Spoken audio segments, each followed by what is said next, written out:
నవడేస్ చాలా మంది ఫేస్ చేస్తున్న ప్రాబ్లం డయాబెటీస్. చిన్న పిల్లల నుంచి పెద్దవాళ్ళ వరకి వస్తుంది. సో, డయాబెటీస్‌కి రెమెడీస్ ఏంటి, మెడిసిన్స్ ఏంటి చాలా మందికి తెలుసు కూడా. సో, కొంతమంది వాళ్ళ సొంత వైద్యం చేసుకుంటూ ఉంటారు. డయాబెటిక్స్ సంబంధించి కొంచెం బ్రీఫ్‌గా తెలుసుకొని, అది నెగ్లెక్ట్ చేయకుండా మనం ఏం చేయాలనే విషయాల గురించి ఇవాళ తెలుసుకుందాం. దాని గురించి ఎక్స్‌ప్లెయిన్ చేయడానికి ఈరోజు మనతో పాటు హోమియో కేర్ ఇంటర్నేషనల్ నుంచి డాక్టర్ అనిల్ కుమార్ గారున్నారు.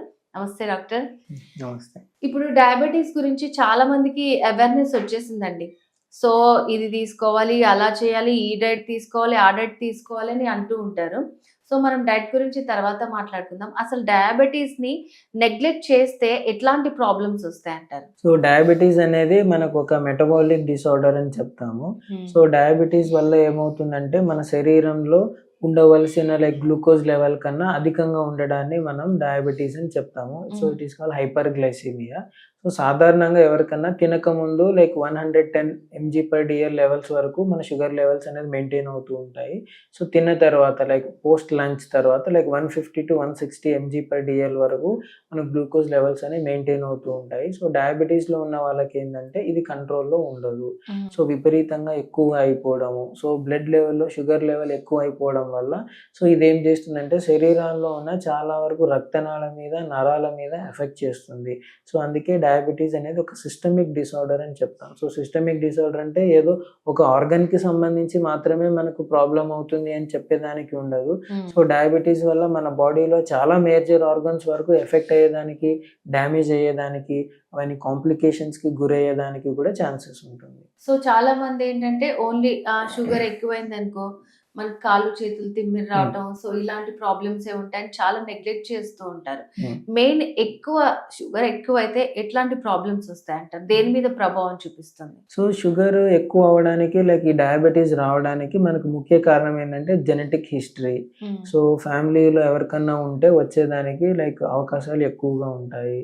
సో, ఇలా ఫ్యామిలీ హిస్టరీ ఉన్నవాళ్ళు సో వాళ్ళ లైఫ్ స్టైల్, వాళ్ళ ఫుడ్ హ్యాబిట్స్ సో వాళ్ళు చాలా జాగ్రత్తగా మెయింటైన్ చేసుకోవడం అనేది చాలా ఇంపార్టెంట్. సో, దీనితో పాటు ఏంటంటే స్ట్రెస్ లెవెల్స్ ఎక్కువగా ఉన్నా, సో టైంకి సరిగ్గా ఆహారం తీసుకోని వాళ్ళకి అవ్వనివ్వచ్చు, లేకపోతే ఓవర్‌గా తినేవాళ్ళు, జంక్ ఫుడ్ ఎక్కువగా తినేవాళ్ళు అవ్వచ్చు, లేదంటే స్వీట్ ఐటమ్స్, షుగర్ ఐటమ్స్ ఎక్కువ తినేవాళ్ళు అయ్యుండొచ్చు. So, they are easily at risk of getting the diabetes. So, నిద్ర సరిగా లేకపోతూ ఉండడం, హై ప్రోటీన్ డైట్ తీసుకోవడం. సో, చాలామంది జిమ్‌కి వెళ్తూ ఉంటారు. So, they used to take daily ½ KG of non veg తీసుకోవడం. So, in order to gain the weight, protein కోసం, మజిల్ ఇంక్రీజ్ అవ్వడం కోసం. So, it can also lead to diabetes. Okay. So, ఇటువంటివి జరుగుతూ ఉంటాయి. సో, మనకు తెలీదు ఇటువంటివి తీసుకుంటే ఇలా కూడా అవ్వచ్చా అని. సో, అవన్నీ ఏంటంటే ఇవన్నీ డయాబెటీస్‌కి దారి తీస్తాయి. సో, చాలా మంది ఏంటంటే ఇప్పుడు నార్మల్‌గా ఉంటారు. లావు అయిపోతేనే డయాబెటీస్ వస్తది. లావైనోళ్ళలో ఖచ్చితంగా షుగర్ ఉంటది అని అంటూ ఉంటారు. కానీ కొంతమంది రెగ్యులర్ డైట్ తీసుకున్నా గానీ వాళ్ళు యాక్టివ్‌గా ఉన్నా గూడా వాళ్ళకి షుగర్ ఉందని తెలుస్తూ ఉంటది. సో, ఎందుకు వస్తుందంటారు డాక్టర్ అట్లాంటి ప్రాబ్లమ్స్ అని? సో, కొంతమందికి ఏంటంటే డయాబెటీస్ ఉన్నది డయాగ్నోసిస్ కాదు.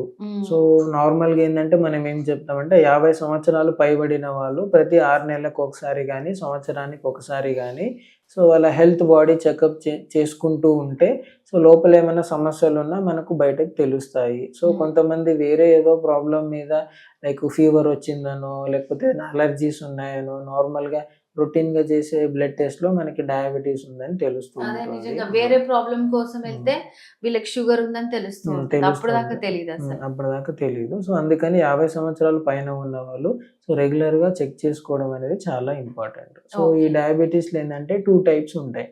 సో, టైప్ 1 డయాబెటీస్ వచ్చేసి insulin dependent diabetes mellitus. So, insulin లోపం వల్ల సో మన బాడీలో తీవ్రంగా ఇన్సులిన్ అనేది తగ్గిపోవడం వల్ల మనకు డయాబెటీస్ వస్తుంది. సో, వీళ్ళకి టాబ్లెట్స్ వాడినంత మాత్రాన ఎటువంటి ఇంప్రూవ్‌మెంట్ ఉండదు. సో, వీళ్ళకి ఇన్సులిన్ హార్మోన్ అనేది ఇంజెక్ట్ చేసుకోవాల్సి వస్తుంది.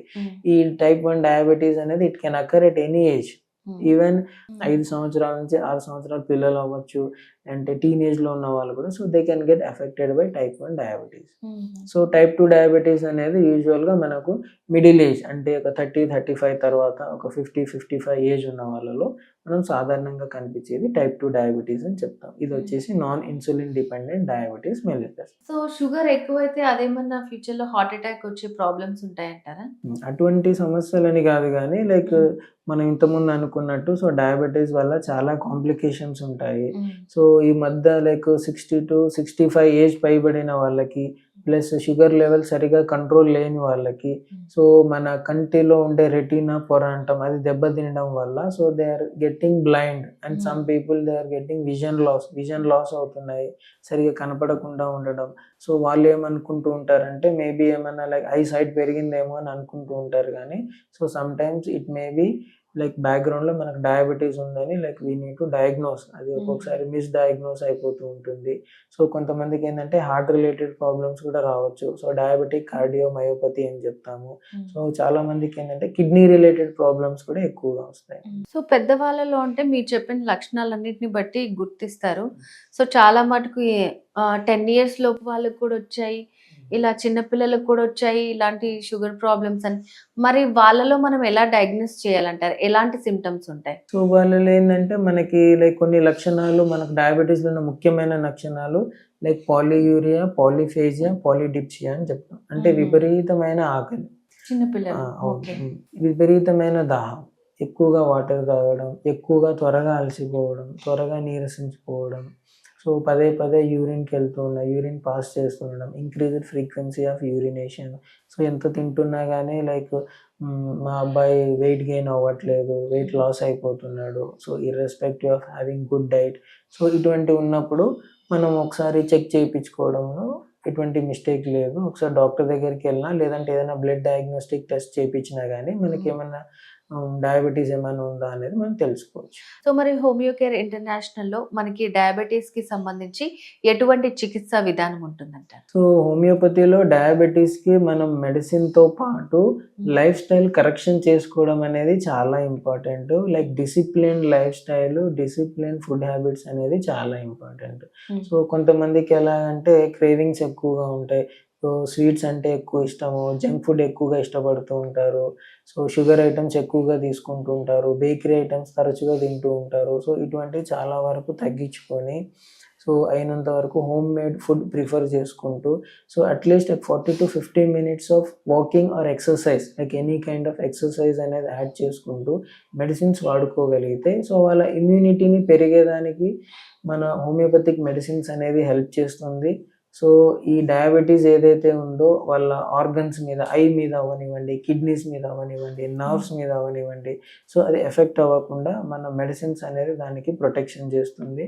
సో డయాబెటీస్ కూడా కంట్రోల్లో ఉండేదానికి, మెయింటైన్ చేసుకునే దానికి కూడా హోమియోపతి అనేది చాలా వరకు హెల్ప్ చేస్తుంది. ఓకే డాక్టర్ గారు, అసలు డయాబెటీస్ ఎన్ని టైప్స్ ఉంటుంది, పిల్లల్లో వస్తే ఎలా గుర్తించాలి, పెద్దవాళ్ళలో ఎలా గుర్తించాలి, దాని చికిత్సా విధానం ఎలా ఉంటుందని చాలా క్లియర్గా ఎక్స్ప్లెయిన్ చేశారు. Thank you so much. నమస్తే.